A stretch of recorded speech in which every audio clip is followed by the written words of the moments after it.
Bueno, voy a presentar el caso clínico de un paciente que estuvo internado en el Hospital Alvear y que pasó por varios dispositivos también del hospital. El paciente es un paciente de 35 años, de sexo masculino, oriundo de Buenos Aires, Argentina. ¿Sí? Actualmente está internado desde abril de 2015. Y bueno, ahora vamos a ya entrar en detalle sobre todos los antecedentes que presentó una variada y florida sintomatología, ya sea psicótica también y sintomatología afectiva. Empezamos puntualmente con la internación ahora de abril de 2015. El paciente presentó un cuadro bastante florido, ideación delirante, paranoide específicamente con la familia, con la madre puntualmente, un cuadro de excitación psicomotriz en la vía pública. Por ese motivo lo tuvieron que internar en el Durán y después de ahí es derivado al Alvear. Ahora, cuando ya expliquemos bien todos los antecedentes del paciente, vamos a ver que fue una descompensación en realidad del cuadro que ya venía teniendo.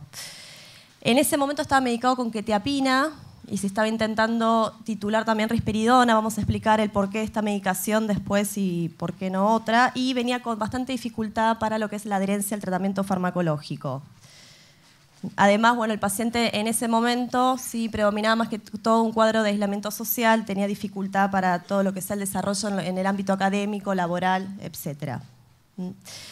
Me parece, antes de empezar a hablar específicamente de antecedentes de la enfermedad, hacer una breve reseña sobre los principales antecedentes personales del paciente y familiares. En lo que es hábitos, el paciente refiere consumo de marihuana prácticamente diario, al menos en los últimos años, hasta el 2014 más o menos, según él ahora no está consumiendo.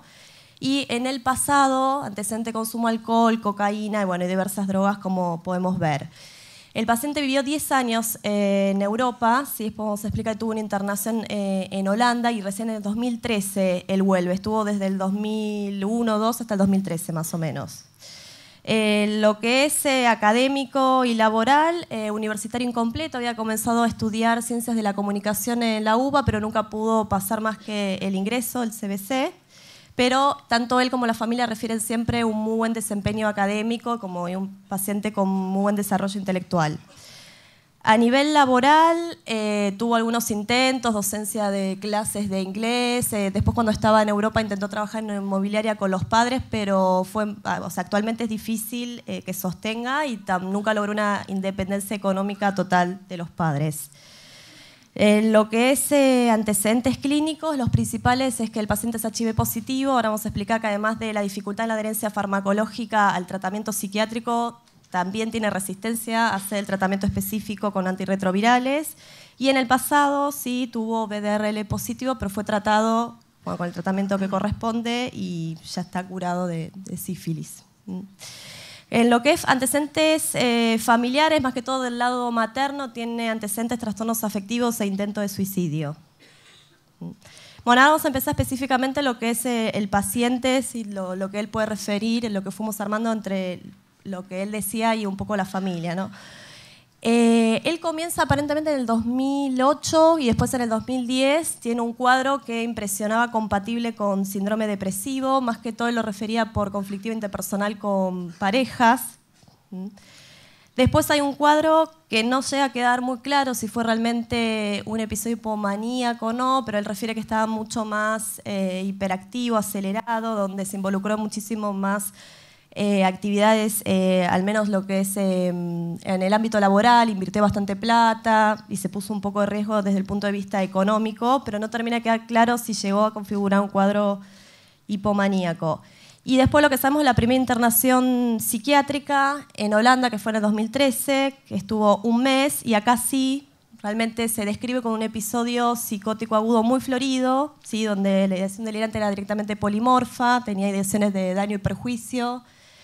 También ya ahí, de daño y perjuicio específicamente, él estaba convencido, y esto lo sigue sosteniendo prácticamente hasta la actualidad, que él fue producto, digamos, de una trampa que le hizo la pareja, que le puso cámaras de televisión en la habitación donde veía, y porque le querían hacer un reality show. O sea, la ideación delirante paranoide más que todo era hacia la pareja. Cuando estaba internado decía que los enfermeros lo querían comer vivo, ¿sí? En otros momentos también refiere ideación delirante más bizarra como de que pertenece a otro linaje, hablando de diferentes linajes en lo que es los seres humanos y que pertenece a otro linaje, o sea que era muy florido el cuadro. También presenta alucinaciones, ¿sí? Alteraciones sensoperceptivas. En Holanda es medicado con haloperidol y lorazepam y, bueno, un mes, como dije, estuvo internado y se externa con diagnóstico de trastorno esquizoafectivo. Apenas se externa, viene a Buenos Aires, bueno, a la Argentina, y empieza el tratamiento ambulatorio por consultorios externos del Hospital Alvear. Esto es en octubre de 2013. En ese momento el examen psiquiátrico era normal, lo único que predominaba la hipobulia y más que todo una presentación bastante desafectivizada, ¿sí? No desplegaba toda la ideación delirante que había tenido en Holanda, pero siempre que se hablaba del tema, qué es lo que había pasado, en Holanda él seguía diciendo que las cámaras habían estado, así que bueno, la crítica, digamos, no tenía crítica total de la ideación delirante. Durante el tratamiento ambulatorio comienza a ser medicado con olanzapina y lorazepam, como vemos ahí, por una alteración en lo que es el laboratorio que aumenta las transaminasas más de lo debido, se rota la olanzapina y comienza con risperidona, que llega hasta 3 miligramos. A todo esto es tal vez importante mencionar que el paciente es muy difícil que tome una medicación en el sentido que tiene una muy alta capacidad discursiva para argumentar y él tiene mucho conocimiento de cada fármaco, entonces todo sabía por qué sí o no tenía que tomar, y en el caso de risperidona, por ejemplo, no lo pudo seguir tomando porque, bueno, decía que le hacía mal, que tenía efectos adversos puntuales con esta medicación y no se pudo sostener en el tiempo. Ya a finales de 2013, sí, predomina ya más un cuadro depresivo, el paciente tiene muchísima dificultad para concurrir a la facultad, tampoco puede iniciar ninguna actividad laboral y, bueno, un retraimiento social importante. El cuadro en ese momento, desde lo que es los profesionales de consultores externos, es interpretado como un cuadro depresivo, se empieza a titular quetiapina y la motrigina también. Ya estamos más o menos, bueno, a comienzos de 2014, como dice ahí la filmina, el paciente, nuevamente por lo que les digo, él se resistía a mantener, digamos, la medicación en el tiempo, justificando, bueno, que él no tenía ningún problema, que no estaba loco. Y en junio finalmente abandona todo el tratamiento. La segunda internación es en agosto de 2014, o sea, un par de meses después de que deja la medicación. Vuelve a tener la ideación delirante, polimorfa, paranoia megalómana, como habíamos dicho. Acá predominaba más que todo esto que él pertenecía a un linaje superior, que decía. La internación es aproximadamente un mes y cuando se externa medicado con quetiapina, 300 miligramos. Acá nuevamente el paciente está en una postura donde él tomaba quetiapina y no iba a tomar otra cosa más, directamente dicho así, palabras textuales.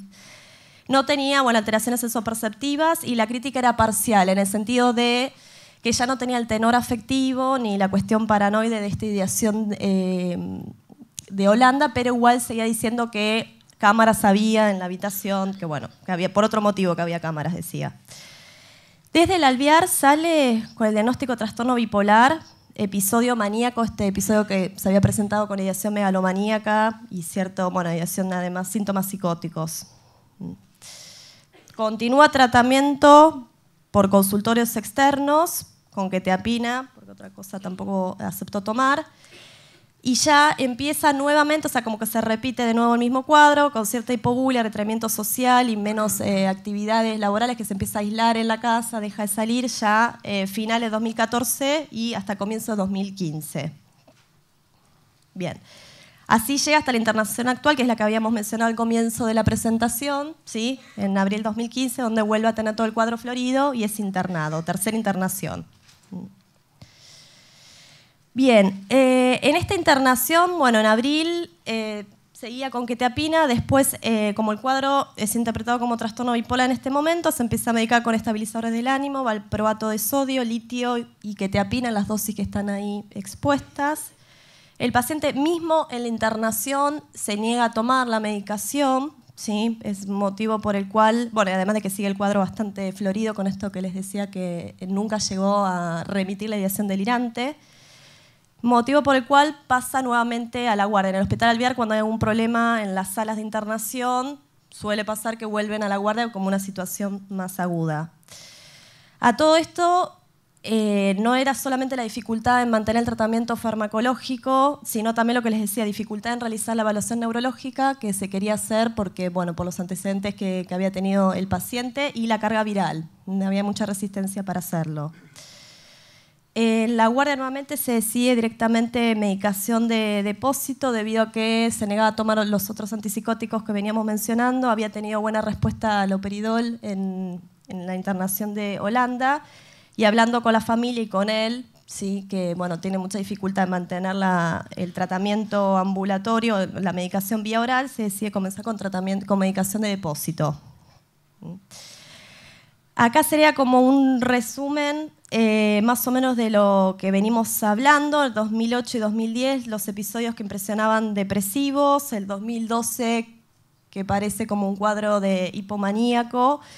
La internación del 2013 en Holanda, que sale con el diagnóstico de trastorno esquizoafectivo. ¿Sí? Todo el otro periodo que estuvo medicado con los antipsicóticos que ahí vemos y la motrigina, porque impresionaba depresivo, que ahora visto retrospectivamente, la duda era si era depresión o síntomas principalmente negativos lo que tenía, y las internaciones que mencionamos en agosto de 2014 y la de abril, con las medicaciones que veníamos mencionando. Actualmente, bueno, vuelvo a repetir, está con decanoato de haloperidol y aún internado. Las dudas a partir de esto eran, bueno, los diagnósticos por los que pasó este paciente de trastorno esquizoafectivo, trastorno bipolar, y ahora que por la evolución de la enfermedad se está considerando el diagnóstico de esquizofrenia, la dificultad en la adherencia farmacológica y si fue oportuno o no que empezar a recibir una medicación de depósito. Y bueno, las opciones que tenemos a nivel de lo que es esquema farmacológico, qué opciones tendríamos tal vez para mejorar, optimizar la situación del paciente. Sí. Gracias.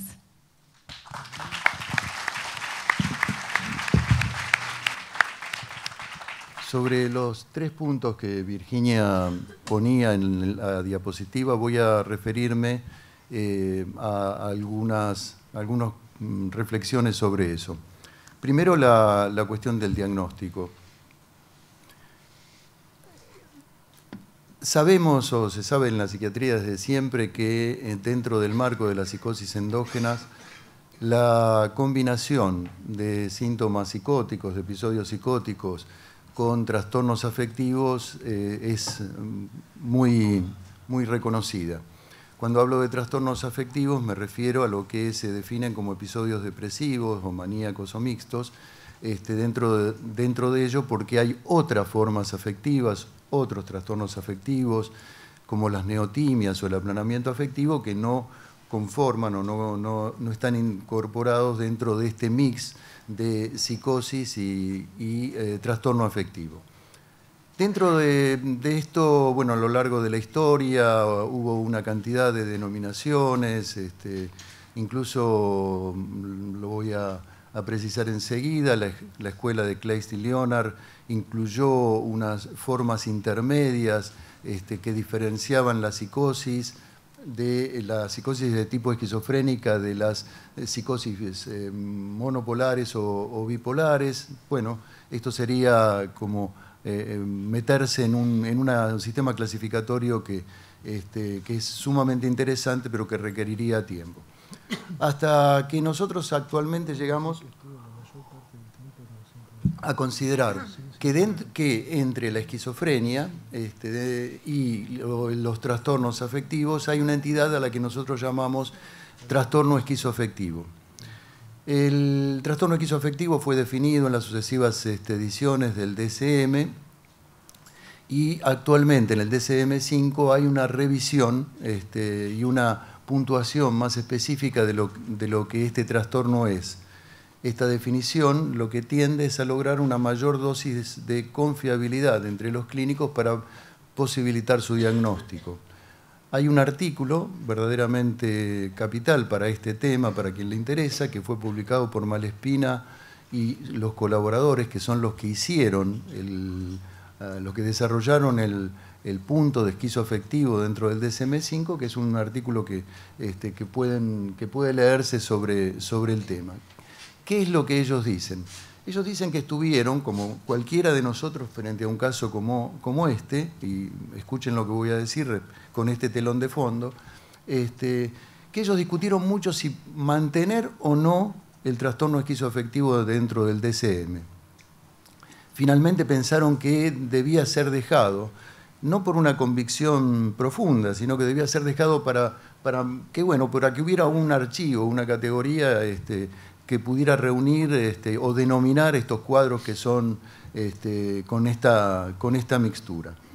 ¿En qué cambiaron respecto del DSM-4? En un punto. Lo que ellos decían, o lo que dijeron es que el DSM-4 lo que proponía era un diagnóstico de trastorno esquizoafectivo básicamente basado en el episodio. Es decir, que si un episodio tenía un episodio de humor, pero los síntomas psicóticos duraban 2 semanas después de acabado el episodio de humor, entonces eso se lo consideraba un trastorno esquizoafectivo. Malespina y sus colaboradores dijeron, bueno, vamos un poco más allá de eso y no tomemos solamente el episodio, no nos basemos exclusivamente en el episodio, sino basémonos en lo longitudinal de la evolución. Es decir, desde que la persona comienza con problemas psiquiátricos hasta el día de hoy, para poner un criterio cuantitativo, para hablar de trastorno esquizoafectivo, al menos el 50% de la fase activa tiene que estar compuesta por episodios del humor. Esto, más allá del detalle, difícil a veces de relevar, porque uno tendría que llevar la cuenta de cuántos días y cuántas semanas la persona tuvo cada cosa, lo cual, como le habrá pasado a Virginia, es muy difícil de rescatar. Lo que ponía el acento era en rescatar el curso longitudinal y no el curso específicamente del episodio. Bueno, dicho esto, hay algo que si tomamos el caso, ustedes ven, aparentemente hay un comienzo con cuadros depresivos, cuyo dato por ahí no tenemos en detalle, y recién más adelante aparece el primer episodio psicótico franco diagnosticado como trastorno esquizoafectivo en el año 2013. Este mix que conforma el trastorno esquizoafectivo presume de que tener un mejor pronóstico que la esquizofrenia, en el sentido de tener un diagnóstico, un pronóstico más benévolo en cuanto a la afectación funcional. Incluso, aun cuando en este momento este paciente no termina de recuperarse, si nos quedamos con este diagnóstico y con esta impresión, probablemente con el tiempo este paciente deba tener un pronóstico más benévolo que si fuera las fisonomías clínicas rígidas de la esquizofrenia, tal como Claeys y Leonard lo describieron. Pero hay una cuestión que estos autores mencionan, que quiero subrayar porque es importante para el caso. Lo que estos autores mencionan, y vuelvo a decir, es importante para el reconocimiento del caso en sí, es que la categoría esta de trastorno esquizoafectivo tiene cierta volubilidad. No son fisonomías clínicas rígidas, establecidas, e independientemente de lo que pase. De acuerdo a lo que pase, de acuerdo a las situaciones, ciertas situaciones externas, este trastorno esquizoafectivo se puede modelar de una manera o de otra. Por ejemplo, lo que los autores dicen es que muchas veces, cuando el trastorno esquizoafectivo es bien tratado en el sentido de los trastornos del humor, lo que queda es una residua de síntomas psicóticos que son mucho más refractarios, y entonces eso da como la impresión de una esquizofrenia residual. Pero es porque se curó bien los trastornos del humor.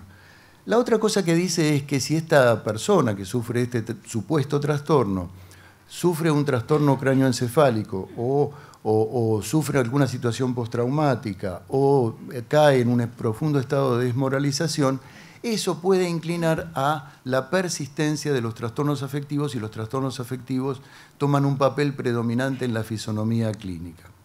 Pero, para lo que tiene que ver con nuestro caso y con fíjense que Virginia había dicho, empezó siendo un bipolar y terminó sospechándose una esquizofrenia. Lo que los autores dicen es que muchas veces, cuando hay situaciones reiteradas de ansiedad o de estrés muy marcadas en la persona, o el uso de sustancias, algo muy relevante en este paciente, en edades donde la progresión del neurodesarrollo, la sustancia inclina en una dirección, el uso de sustancias hace que alguien que nace con un trastorno esquizoafectivo o bipolar 1, con síntomas psicóticos, tiende a una evolución más de tipo esquizofrénica.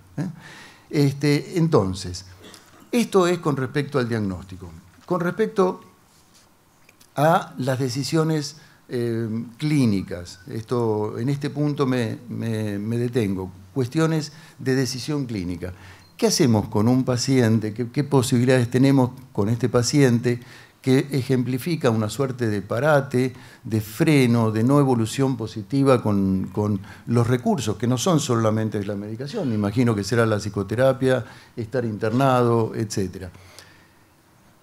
Bien, tomar en cuenta el diagnóstico es una de las cuestiones que hacen a las decisiones que tenemos que tomar. Por otro lado, la elección de fármacos. Creo que en este sentido, quizá ninguno de nosotros discrepe con la idea de que estabilizadores del ánimo más antipsicóticos usados de una manera tal que puedan ser tolerables y aceptables para el paciente son los recursos farmacológicos centrales que vamos a usar. Creo que eso no merece demasiada discusión y creo que es lo que ustedes están haciendo en el hospital. Pero lo que me parece más importante, por eso estos casos nos sirven para el aprendizaje, es que la mayor parte de nuestro trabajo no se trata de diagnosticar bien o indicar bien la medicación. Para ello tenemos algoritmos, para ello tenemos textos. El problema es vernosla con las personas que portan determinados trastornos. Esto es lo que hace de lo nuestro una cuestión de arte, una cuestión de detalle, una cuestión de sutileza. ¿Qué es lo que nos muestra este paciente?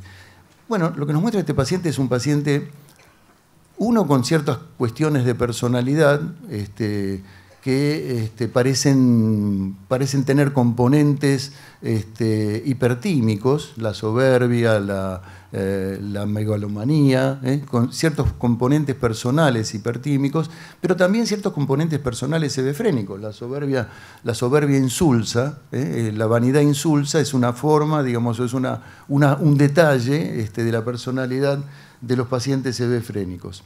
Entonces, buena parte del trabajo terapéutico con este paciente, lo farmacológico ya lo dije y es simple, es trabajar sobre esto en la medida en que esto es el resorte central de la falta de conciencia de enfermedad que este paciente lo tiene y de una manera remarcable.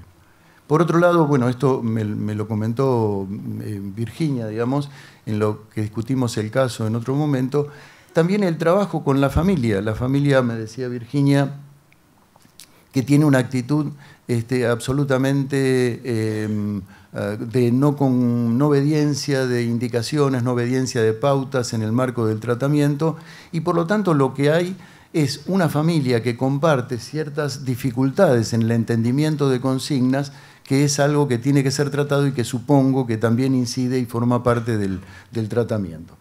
En suma, el diagnóstico es la aproximación diagnóstica es lo que decimos, entre lo que es la esquizofrenia y el trastorno bipolar 1, está este trastorno esquizoafectivo en el medio que nos puede prestar su denominación para dar cuenta de muchos hechos de la clínica, para proponerlo para pacientes que tienen un mix de síntomas afectivos y psicóticos con un mejor pronóstico. Aclaro que desde el punto de vista genético, como todos sabemos, y desde el punto de vista de neuroimágenes, la verdad que no hay ninguna diferencia en estos linajes, y además